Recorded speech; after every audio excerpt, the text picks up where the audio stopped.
اسرائیل کے حوالے سے یہ جو معاہدہ جس کا ڈھول بجایا جا رہا تھا اور جس پہ مبارکبادیں دی جا رہی تھیں اور جس کے حوالے سے ٹویٹس کیے جا رہے تھے وزیر اعظم کی طرف سے، ہم اس پہ بات کریں گے. ساتھ ہی ساتھ آزاد کشمیر میں جو کچھ ہو رہا ہے اور وہاں جو پبلک کے ساتھ رویہ روا رکھا جا رہا ہے، ایز اے کالونی ان کو ٹریٹ کرنے کی کوشش کی جا رہی ہے اس حکومت وقت کی طرف سے، ہم اس پہ بھی بات کریں گے. جہاں اسرائیل کی بات ہوگی وہاں فلوٹیلا کی بات بھی ہوگی. اور آخر میں ویسے تو ہمارے لیے بہت اہم ہے مگر پرائرٹی میں اسرائیل اور فلسطین جو ہے وہ سب سے پہلے چلا جاتا ہے. آخر میں کامن ویلتھ کی جو رپورٹ جو بحیثیت لیکڈ رپورٹ پہ ہم باقاعدہ طور پہ آپ کے ساتھ ایک سیٹنگ آلریڈی کر چکے ہیں، اس پہ اپنا موقف بھی دے چکے ہیں، مگر آج اس کو میں دوبارہ ٹچ کروں گا کیونکہ وہ لیک رپورٹ اب لیک نہیں رہی ہے، اب کامن ویلتھ نے آفیشلی اس کو اناؤنس کر دیا ہے. تو بات ہم شروع کرتے ہیں. شہباز شریف کے کا وہ جو منصوبہ ہے، وہ جو 20 نکات ہیں، میں یہ سمجھتا ہوں کہ لوگوں سے شیئر کیے بغیر، پاکستان پہنچے بغیر وزیر اعظم پاکستان کا، خواہ یہ جعلی مینڈیٹ والے صحیح، خواہ یہ ووٹوں کے چور صحیح، مگر بحیثیت وزیر اعظم پاکستان ایسی ٹویٹ کر دینا اور اس کی حمایت کا اعلان کرنا، میں یہ سمجھتا ہوں کہ یہ غیر ذمہ دار حرکت تھی، غیر ذمہ دارانہ پالیسی تھی. مجھے سمجھ نہیں آ رہی کہ ایک بڑا ہی پروفیشنل فارن آفس جو کسی زمانے میں گنا جاتا تھا، وہ اس وزیر اعظم کو کیا ایڈوائز کر رہا تھا کہ آپ شادیانے بجا رہے ہیں اور آپ تعریفیں کر رہے ہیں اس 20 نکات کی، اور ساتھ ہی آپ نے اس پہ ٹویٹ کر دیا ہے. وزیر خارجہ جو ہے اس کی بڑی مذاق خیز قسم کی وضاحتیں آ رہی ہے، اور اب وہ یہ کہہ رہے ہیں کہ یہ بیان جو ہے کہ یہ دستاویز ہماری نہیں ہے. ایک طرف ٹویٹس ہو رہے ہیں کہ جی ہمیں تو امت مسلمہ اور جو ہے وہ خانہ کعبہ کی حفاظت کی جو ہے ذمہ داری ہم، وہ ایک طرف وہ چل رہا ہے، اور اب یہ جو ہے دوسری طرف آپ جاتے ہیں امریکہ، دستخط کرتے ہیں، کانگریچولیشنز کرتے ہیں، شادیانے بجاتے ہیں، اور ساتھ کیا کہتا ہے وزیر خارجہ کہ یہ دستاویز وہ نہیں ہے. آپ کون لوگ ہیں کہ آپ کو اس طرح وہاں بلا کے بیوقوف بنا لیا گیا کہ آپ کو بتایا کچھ گیا، دکھایا کچھ گیا؟ یا آپ بیوقوف ہیں یا آپ اس قوم کو بیوقوف بنا رہے ہیں؟ مگر دونوں صورتوں میں الزام آپ پر ہی ہے، اور دونوں صورتوں میں مجرم آپ ہی ہے کہ آپ پاکستانی عوام کے جذبات سے کھیلتے ہیں. ایک چیز جو پاکستانی پاسپورٹ پہ ہم نوٹ کرتے ہیں وہ یہ ہے کہ this passport is valid for all countries of the world but Israel. Israel کے حوالے سے قائد اعظم کیا کہتے تھے؟ اسرائیل کے اور ان یہ جو فلسطینی بچوں، ماؤں، بہنوں، بیٹیوں کے قاتل یہ جو یہودی ہیں، ان کے حوالے سے اسلام کیا کہتا ہے، اس کے حوالے سے قرآن کیا کہتا ہے، اس کے حوالے سے احادیث کیا کہتی ہیں. بحیثیت مسلم بہت سی چیزیں ہمارے ایمان کا حصہ ہیں، مگر آج آپ اپنے بیرونی آقاؤں کو خوش کرنے میں اتنے آگے چلے گئے کہ ایک طرف ہمارے بچوں کے گلے کاٹے جا رہے ہیں، ان کو ہسپتالوں میں جو ہے وہ بومنگ کی جا رہی ہے، بچے ماؤں کے سینوں سے لپٹے ہوئے شہید ہو رہے ہیں، مائیں اور بچے. کوئی بھی بڑے سے بڑا دل گردہ رکھنے والا شخص بھی جب وہ ویژولز دیکھتا ہے تو وہ اپنے آپ پہ قابو نہیں پا سکتا. اور یہاں ہم ایک ایسی بیرونی سازش کا حصہ بن رہے ہیں جس میں اسرائیل کو باقاعدہ طور پہ وہاں پہ قبضہ رکھنے اور قتال کرنے اور قبضہ جمانے کی پرمیشن دی جا رہی ہے. میں یہ سمجھتا ہوں کہ پاکستانی قوم کے ساتھ اس سے بڑا دھوکہ نہیں ہو سکتا ہے. ترمیمات کا دھوکہ، وزیر خارجہ نے جن ترمیمات کا دعویٰ کیا ہے، قوم کو معلوم ہونا چاہیے نا کہ وہ کیا تھیں. کھل کے بات کیوں نہیں کرتے ہو؟ ٹویٹ کھیلتے ہو ہمارے ساتھ. وہ مجھے بتائیں کہ کیا تم نے اس قابض قوت کو قبول کیا کہ نہیں کیا؟ پڑھ نہیں سکے، انگریزی کی تمہیں سمجھ نہیں آئی، ورنہ میں تو سمجھتا ہوں کہ یہ محض عوام کو دھوکہ دینے کی سازش تھی. صرف ہماری آنکھوں میں تم دھول دھونکنا چاہتے تھے سفارتی مفادات کی ترجیح پہ بات کر لیتے ہیں. یہ تاثر ابھرا کہ حکومت نے اقتصادی یا دیگر مفادات کو فلسطینی کاز کے اوپر ترجیح دے دی ہے اور قومی موقف پہ ترجیح دی ہے, کیونکہ فلسطین کا کاز ہمارا قومی کاز ہے. اس طرح اگر اقتصادی تم کہانیاں ہمیں سنا کے تم اپنے بنیادی سٹانس کے اوپر کمپرومائز کرو گے تو یہ قوم تمہیں کبھی بھی اجازت نہیں دے گی. اور دوغلا پن آپ دیکھ لیں, ایک طرف تو منصوبے کی حمایت اور دوسری طرف یہ کہنا کہ یہ دستاویز ہی ہماری نہیں ہے. ایک طرف حمایت ہے, پھر دستاویز نہیں ہے, پھر جسٹیفیکیشن دی جا رہی ہے کہ فلانے ملک نے اتنے فوجی کمٹ کر لیے ہیں, شاید ہمیں بھی ایسی کوئی کمٹمنٹ کرنی پڑ جائے. کس حوالے سے, کس حیثیت سے, قوم سے بات کی ہے تم نے, قوم کے سامنے رکھا ہے, پارلیمنٹ کے سامنے رکھا ہے.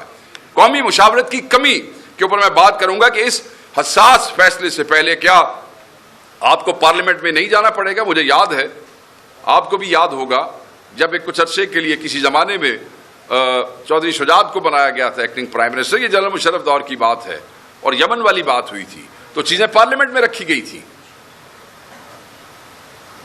اور آپ اس کو اور وہ تو اتنا سینسٹیو ایشو نہیں تھا پاکستان کے موقف کے حوالے سے, مسلم امہ کے حوالے سے. یہ تو ہمارے دل کی بات ہے. اس کے ساتھ آپ اتنا بڑا کھلواڑ کیسے کر سکتے ہیں؟ یہ جو آپ چل رہے ہیں, اوبیسلی آپ مینڈیٹ چور ہیں, ڈاکو ہیں, تو آپ جمہوریت کے اصولوں کے خلاف چل کے یہ سب کچھ کر رہے ہیں. اور وہ بھی اتنے مسلم امہ کے اتنے سینسٹیو ایشو کو آپ نے یہ سمجھا کہ کیونکہ یہاں پہ فسطائیت ہے, بربریت ہے, یہاں پہ آپ نے لوگوں کو دبا لیا. تو یاد رکھنا, یہ پاکستانی, یہ مسلمان جب ان کے مذہبی جذبات کے ساتھ کھیلنے کی کوشش کرو گے اور ہمارے بنیادی عقائد کے حوالے سے چیزوں کو ٹوسٹ کر کے پیش کرنے کی کوشش کرو گے تو یہ تمہیں معاف کبھی نہیں کرے گی. منصوبے کی میں یہ سمجھتا ہوں کہ تاریخی موقف سے یہ انحراف بھی ہے. حکومت نے فلسطینیوں کی حمایت میں بانیان پاکستان سے لے کر آج تک کا جو پاکستان کا موقف رہا ہے, یہ اسی کے خلاف چلے گئے ہیں. منصوبے کی غیر منصفانہ بنیادیں اگر آپ دیکھیں تو یہ امن کے نام پر دھوکہ, امن کا کہتے ہیں کہ یہ یک طرفہ منصوبہ ہے. یہ منصفانہ امن منصوبہ نہیں بلکہ یہ یک طرفہ ہے, اور ایک شریک صرف سیکورٹی کے نام پر اپنا قبضہ جو ہے وہ بحال رکھنا چاہتا ہے, اور جو ٹیریٹری قبضے میں نہیں ہے اس پہ قبضہ کرنا چاہتا ہے. فلسطینی رائے کا فقدان ہے. کیا یہ پروسیس, آپ جتنے بھی پچھلے دہائیوں میں چلے جائیں, جو پروسیس ہوئے اس میں بہت سے جو پیکٹ شامل ہیں اس میں فلسطینی شامل تھے. کیا اس کے اندر فلسطینی رائے شامل ہے؟ کیا اس کے اندر فلسطینی جو عزام ہیں, کیا فلسطینی جو ان کے لیڈران ہیں, کیا ان کی عوام کے جو نمائندے ہیں, کیا ان کی رائے کو شامل کیا گیا ہے؟ ان کے حقیقی نمائندوں کو شامل کیا گیا نہیں, یہ ان پہ مسلط کیا جا رہا ہے. تو کیسے کوئی اسلامی ملک جو ہے فلسطین کے اوپر مسلط ہونے والے معاہدے کا حصہ بن سکتا ہے؟ ایک طرف تو ہم فلسطینیوں کی امداد کا دم بھرتے ہیں, ان کے لیے دعائیں کرتے ہیں, ٹویٹس کرتے پھرتے ہیں, یہ ایک اچھا طریقہ آ گیا ہے, کچھ نہ کر سکو ٹویٹ کرو اور اسی میں آپ کے جذبات پورے ہو جاتے ہیں. اور دوسری طرف یہ ہے کہ آپ دوسروں کو یہ موقع دے رہے ہیں. مقبول نمائندگی کی بھی نفی ہے, نہ صرف فلسطینیوں کی, مقبول نمائندگی کی بھی نفی ہے. اور یہ منصوبہ ان تحریکوں سے غیر مشروط ہتھیار ڈالنے کا مطالبہ کرتا ہے. یہ کہتے ہیں کہ جو تحریکیں وہاں چلتی رہی ہیں, جنہوں نے آج تک شہادتیں دی ہیں, وہ غیر مشروط ہتھیار ڈال دیں. اب جن سے آپ غیر مشروط ہتھیار ڈالنے کا کہہ رہے ہیں, فلسطینی تو ان کے ساتھ کھڑے ہیں. فلسطینیوں کی سیکورٹی اور ان کی جدوجہد آزادی میں تو انہی تحریکوں نے ہمیشہ جو ہے فرنٹ فٹ کے اوپر کام کیا ہے. تو آپ کیا چاہتے ہیں؟ آپ چاہتے ہیں کہ بالکل وہاں پہ ختم کر دی جائے ہر چیز. غزہ کی خود مختاری کی بھی یہ نفی ہے. ایک بین الاقوامی خیش کے تحت ایک عبوری حکومت کا قیام جو ہے وہ فلسطینیوں کے حق کے, وہ جو ان کو خود اپنے آپ کو انہوں نے رول کرنا ہے, اپنی سرزمین پہ خود انہوں نے حکمرانی کی ہے, عبوری حکومت بنا کے آپ اس کو ختم کرنا چاہتے ہیں.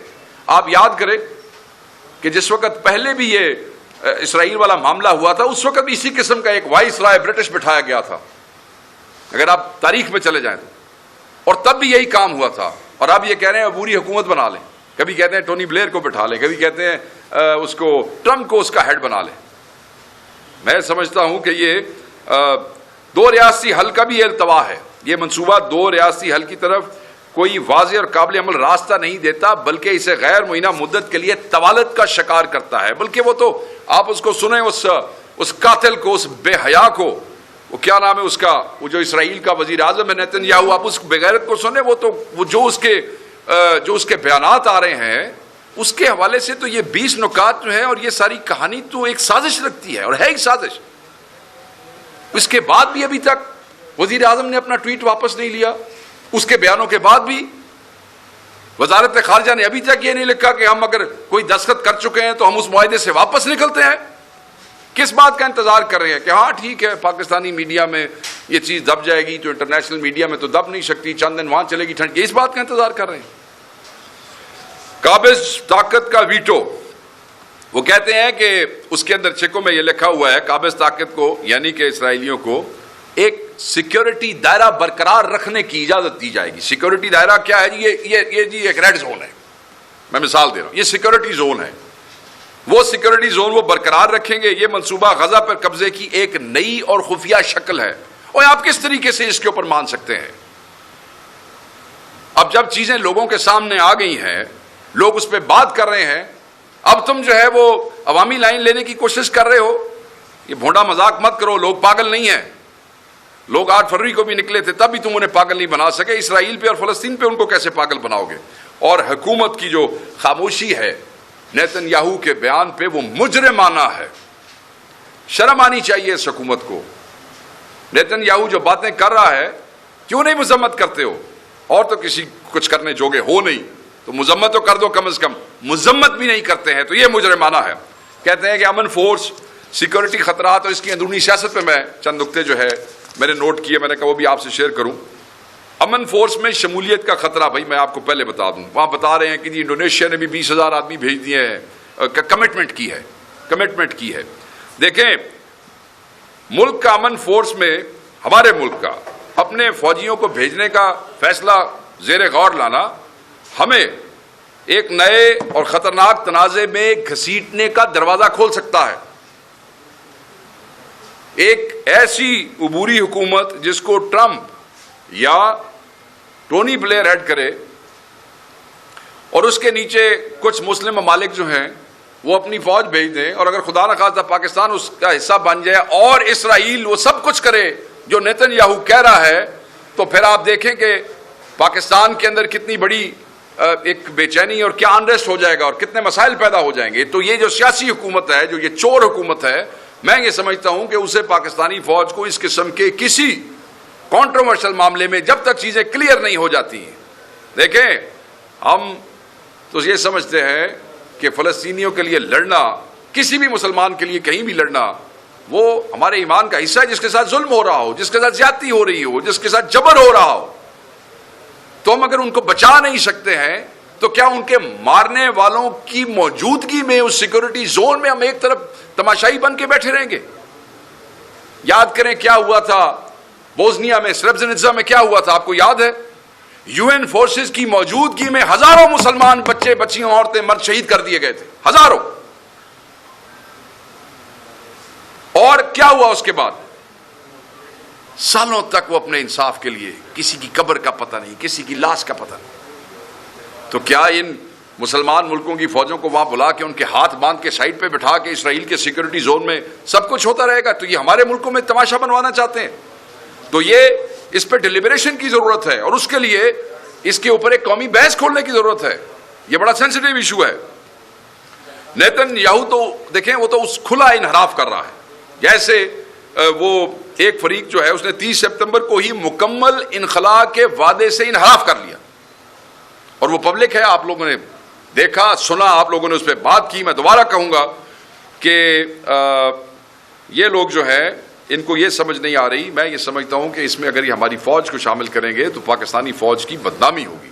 یہ پاکستان تحریک انصاف کی رائے ہے, اور کسی قابض قوت کے مفادات کے لیے سیکورٹی کو استعمال جو ہے وہ بالکل نہیں کیا جانا چاہیے. یہ عوامی جذبات کو ٹھیس پہنچائے گا. سیکورٹی رسک بھی ہے, اس کی کاسٹ ہے. اس فیصلے میں شامل سیکورٹی رسک اور ممکنہ جانوں کے نقصان کی قیمت الٹیمیٹلی قوم کو بھگتنی پڑے گی. کون ذمہ دار ہوگا؟ ان کو تو 4 بندوں نے ووٹ نہیں دیا کہ میں آپ کو کامن ویلتھ کی رپورٹ میں بتاتا ہوں وہ کیا کہتے ہیں کہ حقیقت میں انہوں نے پنجاب میں کتنی سیٹیں لی اور کے پی میں اور پورے پاکستان میں سیٹیں کتنی لی. منہ ہے ان کا قوم کو جو ہے وہ کو ریپرزینٹ کرنے کا.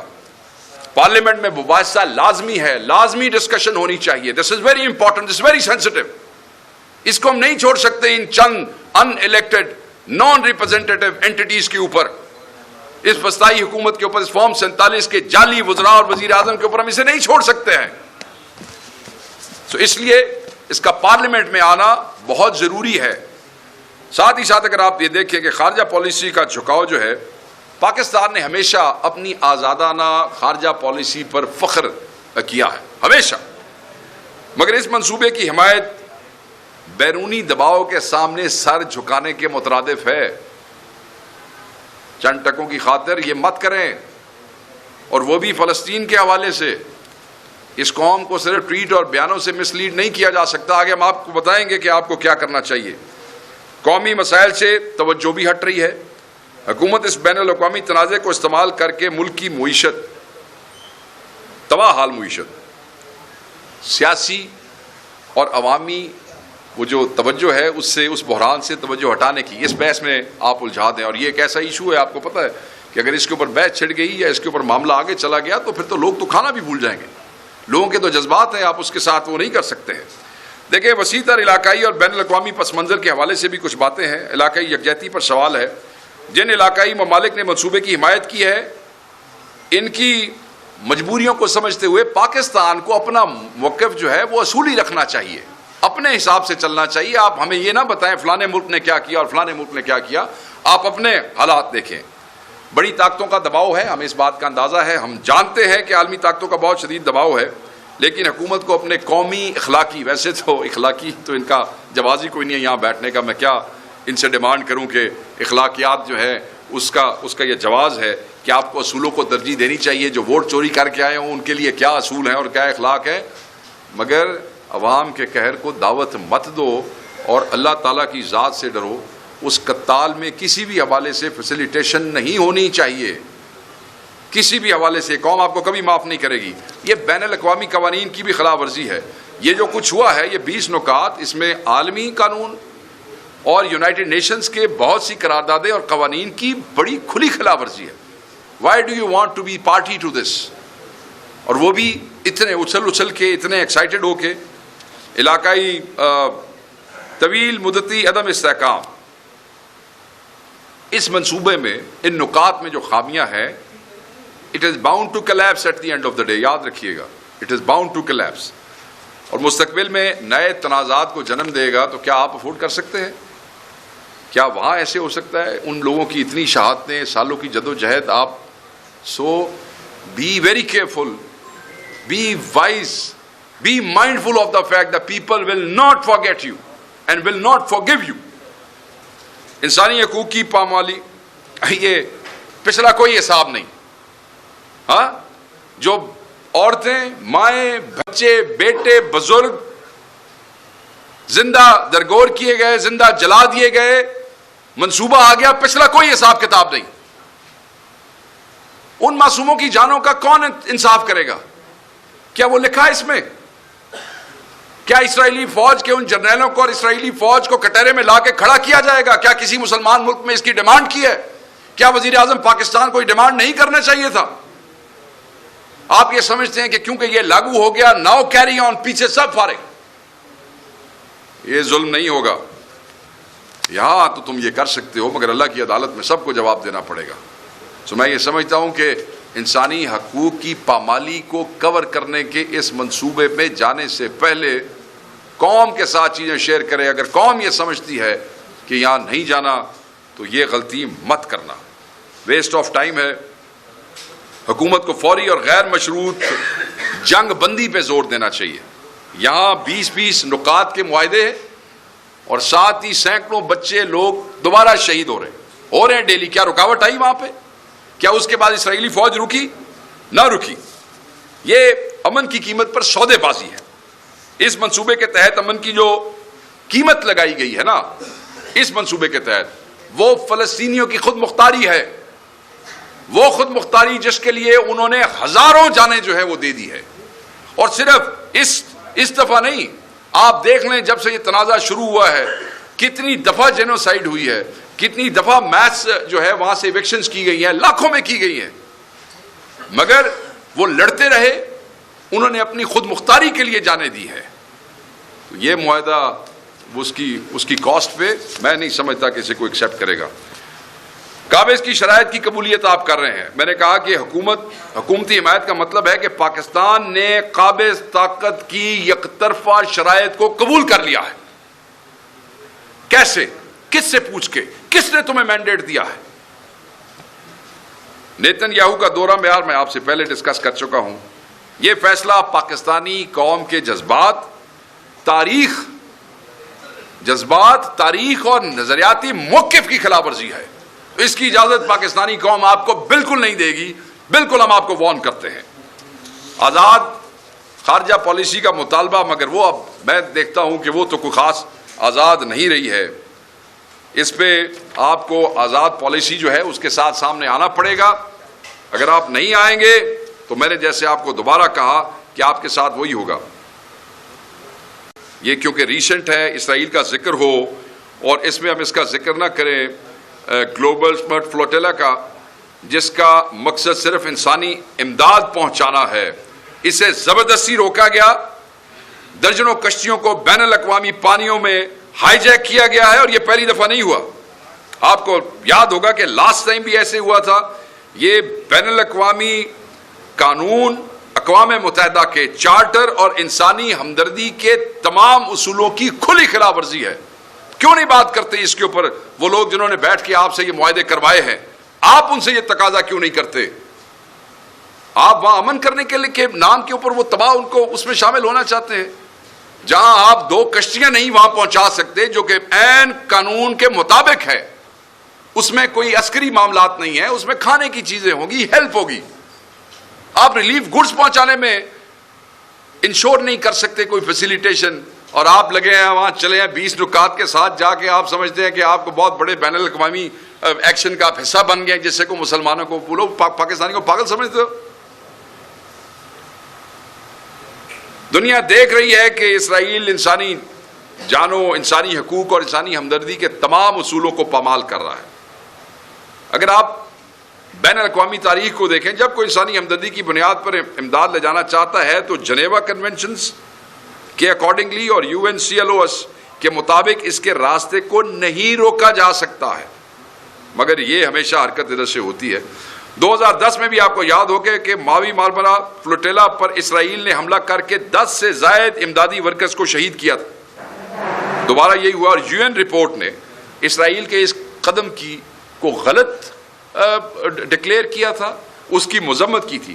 آج کی کارروائی اس بات کا تسلسل ہے کہ اسرائیل بین الاقوامی ہیومن رائٹس کو بار بار روند رہا ہے اور دنیا اس پہ خاموش تماشائی بنی ہوئی ہے. اور میں یہ سمجھتا ہوں کہ یہ جو انٹرنیشنل دنیا کے بڑے 2 چودھری بیٹھے ہیں، ان کو چاہیے کہ یہ اس بات کو انشور کریں، کیونکہ یہ جو فلیگ اٹھا کے پھر رہے ہیں نا ہیومن رائٹس کا، یہ ایسے زیادہ دیر تک نہیں چل سکتا ہے. بہرحال نام نہاد غزہ امن منصوبے کے باوجود روزانہ غزہ میں حملے ہو رہے ہیں. درجنوں فلسطینی بچے، عورتیں، مرد سب شہید ہو رہے ہیں. نہتی آبادی پہ ظلم کا سلسلہ جاری ہے. پاکستان حکومت پہ تو سیدھی بات ہے، پاکستان کے اردلی وزیر اعظم شہباز شریف جو ہے، انہوں نے چند دن پہلے اس کو تاریخی قرار دیا تھا. کہہ رہے ہیں کہ یہ تاریخی قرار دیا ہے. اس کے خالقوں کو عظیم رہنما، یہ دیکھ لو اپنے پرائم منسٹر میں، یہ تاریخی ہے اور یہ تاریخی کروانے والے عظیم رہنما ہے. وہ عظیم رہنما ہو، تم کیا ہو جو مسلمانوں کے ساتھ یہ کرنے جا رہے ہو، اس کا حصہ بن گئے ہو. کیا شرمندہ ہے آپ وزیر اعظم؟ اپنی اس خوش آمدی پالیسی پہ کیا قوم سے معافی مانگیں گے آپ؟ کوئی شرمندگی ہے آپ کو؟ اب اس جگہ پہ دوبارہ اسرائیل نے ہیومن رائٹس کی دھجیاں بکھیر دی. آپ کی ان مبارکوں کے بعد بیان دے دو، چل جائے گا چینلز کے اوپر، کل اخباریں بھی کور کر لیں گی. وہیں جہاں ہمارے بیانات کے اوپر روک ٹوک ہوتی ہے، وہیں جہاں ہمارے لوگوں کی بات کے اوپر پابندی لگائی جاتی ہے، چلوا لو. مگر یہ عوام جو ہے یہ بے وقوف نہیں بنے گی. ہم مطالبہ کرتے ہیں کہ آپ عوام پاکستانی عوام فلسطینیوں سے، پوری امت سے معافی مانگے، اللہ تعالیٰ کی ذات سے سب سے پہلے معافی مانگے، اس کے بعد پاکستانی عوام سے معافی مانگے، اس کے بعد آپ فلسطینیوں سے معافی مانگے، لیں اپنی ٹویٹ واپس، جو ٹویٹ آپ نے کی تھی ڈیلیٹ کریں۔ اگر آپ سمجھتے ہیں واٹ اے جوک، دستاویز دکھائی کچھ گئی تھی جی، اس پہ دستخط کوئی اور تھے جی، اب کوئی اور آ گئی ہے جی، آ گئی نا کوئی اور، سمجھ آ گئی اسحاق ڈار کو؟ اسحاق ڈار تمہیں کہتا ہوں واپس لے لو، لکھو خط وزارت خارجہ کی طرف سے، کہو کہ جناب ہم اس کا حصہ نہیں ہیں، دستاویز جو تبدیل ہو گئی ہے، دھوکہ ہو گیا نا ان بیچاروں کے ساتھ۔ یہ جو گونگلو وہاں پہ گئے تھے ان کو سمجھ ہی نہیں آئی، ان کو انہوں نے الو بنا لیا وہاں بیٹھ کے، وہ کہ سجی میں کھا کے کھپی مار چھڈیجے، دکھایا کچھ سائڈ، تو بیچارے کہہ رہے ہیں نا کہ وی ور fold. So the Prime Minister and the Foreign Minister of Pakistan was fooled. ان کو سمجھ ہی نہیں آئی کہ دکھایا کچھ اور کیا کچھ، تو بھائی ٹویٹ واپس لے لو، دوبارہ بار بار کہتا ہوں۔ اینی وے وزیر خارجہ اسحاق ڈار ایک طرف تو غزہ امن منصوبے کے لیے کریڈٹ لیتے ہیں، یہ کہتے ہیں کہ یہ اللہ کی طرف سے سعادت تھی جو انہیں ملی ہے، ذرا یاد ہے نا آپ لوگوں نے رپورٹ کیا ہوگا، سعادت ملی ہے، جبکہ دوسری طرف جب اسرائیل ہمارے بچوں کو، اس فلسطینیوں کو مار رہا ہے، فلوٹیلا کے اوپر وہ ہائی جیک کرنے کی کوشش کر رہا ہے، تو ایک ٹویٹ ہو گئی ہے جی وہ یہ انج نہیں ہونا چاہیے تھا، انج نہیں ہونا چاہیے تھا۔ وہ جو اللہ کی طرف سے آپ کو سعادت ملی تھی، اب بھی اللہ کی طرف سے آپ کو کوئی پیغام آ رہا ہے، کوئی تکڑے ہو جاؤ، کھل جاؤ، کھل کے بات کرو۔ کس نے تمہارے منہ میں کوئی چیز دی ہوئی ہے جو تم صرف ٹویٹ کر رہے ہو؟ کھل کے پریس کانفرنس کرو، ٹھوک کے کہو کہ یہ ظلم ہے، ہم اس کی مذمت کرتے ہیں، ہم ظالموں کے ساتھ نہیں کھڑے ہوں گے۔ اللہ کی طرف سے معاونت ہو گئی ہے، معاونت پتہ نہیں کس کے، کیا کہوں۔ ہماری بہرحال ڈیمانڈز بڑی کلیئر ہیں، اس حوالے سے میں دوسرے ایشو کے اوپر جانا چاہتا ہوں۔ حکومت پاکستان پالیسی کو ترک کرے اور واضح کرے کہ وہ فلسطین کے ساتھ کھڑی ہے یا نہیں کھڑی ہے۔ پرائم منسٹر پاکستان اپنی ٹویٹ وڈرا کر رہے ہیں یا نہیں کر رہے ہیں؟ کیا فورن منسٹر اگر وہاں کو دستخط کر کے آیا معاہدے پہ تو کیا اس ڈاکیومنٹ کو وڈرا کرنے کے لیے لیٹر لکھ رہے ہیں یا نہیں لکھ رہے ہیں؟ فوری طور پر OIC اقوام متحدہ اور عالمی فورمز پر اسرائیل کے خلاف قرارداد پیش کر رہے ہیں یا نہیں کر رہے ہیں؟ انسانی ہمدردی کے قافلوں کو محفوظ راستے دینے کے لیے عالمی سطح پر ڈپلومیٹک ایفرٹس کا حصہ بننے جا رہے ہیں یا نہیں جا رہے ہیں؟ پاکستانی قوم اسرائیل کے خلاف یک زبان ہے، یاد رکھیے گا، ہمیں تو معلوم ہے، آپ کو بھی معلوم ہونا چاہیے۔ غزہ امن معاہدے پر قوم کے جو سوالات ہیں ان کا بھی آپ کو جواب دینا پڑے گا کہ اس معاہدے میں پاکستان نے کس بات پر دستخط کیے ہیں، یہ الیبریٹ کریں، قوم جاننا چاہتی ہے۔ کیے ہیں؟ اگر کہتے ہیں نہیں کیے ہیں تو بھی کھل کے آ جائیں، اگر کیے ہیں تو بتائیں کس چیز پہ کیے ہیں۔ بعد میں اس منصوبے میں تبدیلیاں کیا ہوئی ہیں، وہ تبدیلیاں آپ اپنے منہ سے بتائیں، ہمیں میڈیا سے نہیں سننی ہے، آپ بتائیں نا تبدیلیاں کیا ہوئی ہیں، اور اس کے بعد ان تبدیلیوں پہ آپ کا ریاکشن کیا ہے۔ تبدیلی ہو گئی، جی ہمیں تو یہ دکھایا نہیں گیا تھا، یار کی تسی ساری قوم نو چبل سمجھتے ہو۔ وہ کون سے نکات ہیں جن پر پاکستان نے رضامندی ظاہر کی مگر وہ حتمی معاہدے میں شامل نہیں کیے گئے؟ کھل کے بات کریں اس کے اوپر۔ ڈر ہے کسی کا؟ اللہ سے ڈرو، صرف اللہ سے ڈرو، یہی ہمارا دین مذہب ہمیں سکھاتا ہے، اللہ کے علاوہ کسی کو نہ ڈرو۔ وہی عزت، ذلت، رزق، روٹی، جان سب اس کے ہاتھ میں ہے، اور ان چیزوں کا اسی نے وعدہ کیا، اسی کے ہاتھ میں ہے۔ یہ جو عزت ذلت ہے یہ رب کا ڈومین ہے، یہ جو رزق ہے یہ بھی رب کی ڈومین ہے، یہ میرے اللہ کی ڈومین ہے، یہ کسی کی ڈومین نہیں ہے، یہ کسی کے کھاتے میں تمہیں نہیں ملے گا، تو کہ ڈرتے کس بات سے ہو؟ بہرحال اگر حکومت یہ کہتی ہے کہ ہمارا معاہدہ نہیں تھا تو اس پر بھی ہمیں جواب دیں کہ پھر ہمیں مس لیڈ کیوں کیا ہے، پھر ہم سے جھوٹ کیوں بولا ہے۔ بہرحال آج بھی وہاں پر امداد کو روکا جا رہا ہے، تو یہ جو تعریفیں آپ نے کی تھی وہ کس بنیاد پہ کی تھی؟ کہ آپ شرمندہ ہیں کہ آپ نے تاریخ کی؟ کوئی شرم ورم آئی ہے کہ نہیں آئی ہے؟ آپ تو عوام کے ووٹوں سے آئے، فارم 47 پہ گئے ہیں، کس مینڈیٹ کے تحت جا کے اتنا بڑا فیصلہ آپ نے قوم کی طرف سے کر دیا ہے؟ کوئی اس کے اوپر بھی روشنی ڈال دیں۔ کیا آپ نے اس منصوبے پر ڈھول بجانے سے پہلے، منظوری لینے سے پہلے، یہ جس جعلی پارلیمنٹ کا آپ حصہ ہیں، کیا اس سے آپ نے کوئی منظوری لی یا کوئی آپ نے کچھ سوچا؟ بہرحال آپ کو قوم کے سب سے مقبول ترین رہنما عمران خان سے بھی رہنمائی لینی چاہیے تھی، کیونکہ بیسیکلی کروڑوں لوگوں کے اصل نمائندہ تو وہ ہیں، آپ کو تو ان سے بھی پوچھنا چاہیے تھا۔ آپ وضاحت کریں کہ کیا پاکستان کی خارجہ پالیسی قائد اعظم محمد علی جناح کے اصولوں پر کھڑی تھی، جنہوں نے اسرائیل کو ناجائز ریاست قرار دیا تھا؟ تو آپ کس حق سے قائد اعظم کے اصولوں کو بدل رہے ہیں یا اس سے انحراف کر رہے ہیں؟ اس کا بھی آپ جواب دیں۔ بہرحال یہ چند چیزیں تھیں جس پہ ہم سمجھتے تھے کہ اس پہ ان کو جواب دینے ہیں، ان سے ہم جواب لیں گے، یہ پاکستان تحریک انصاف کے مطالبات ہیں، اس پہ ہم خاموش نہیں رہیں گے۔ ہم نے اپنا آفیشیل موقف 2 دن پہلے دے لیا تھا، وی ور مانیٹرنگ کی ڈیولپمنٹس کیا ہیں، جس کی وجہ سے آج آپ لوگوں سے بات کرنی پڑی۔ اس کے ساتھ ساتھ